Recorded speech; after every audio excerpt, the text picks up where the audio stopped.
पंढरपूरची वारी संपल्यानंतर खरं तर परतीची वारी सध्या सुरू आहे आणि परभणीच्या दैठणा या ठिकाणी खरं तर परती पंढरपूर अशी प्रसिद्ध असलेल्या परतवारी निमित्त परभणीच्या दैठणा येथे कामाकी एकादशी निमित्त खरं तर मोठ्या प्रमाणावर भाविक या ठिकाणी जमत आहेत। खरं तर परती पंढरपूर अशी या मंदिराची ओळख आहे। ठाकूरबुवाची समाधी या ठिकाणी आहे। खरं तर 350 वर्षापेक्षा अधिक याला इतिहास आपण या ठिकाणी पाहतोय। ठाकूरबुवा जे आहे त्यांनी मराठवाड्यातून पंढरपूर पर्यंत पायी दिंडी काढल्याचा इतिहास सांगतोय। खरं तर पायी दिंडी त्यांनी सुरू केल्याचा इतिहास आहे। ठाकूरबुवा तसेच धीरजगीर महाराज यांच्या समाधीचे दर्शन घेण्यासाठी तब्बल 2 लाखपेक्षा अधिक भाविक सकाळपासून दिवसभरात दर्शन या ठिकाणी घेतात।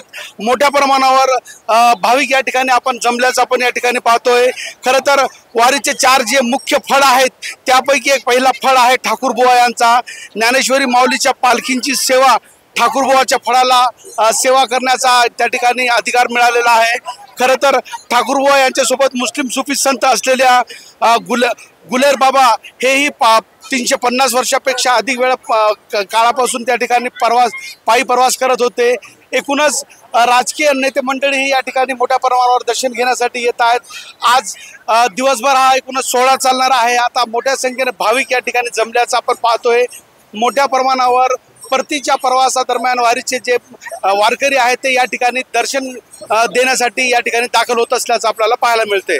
कॅमेरा पर्सन सय्यद खिजरसह नजीर खान, TV9 मराठी, दैठणा, परभणी।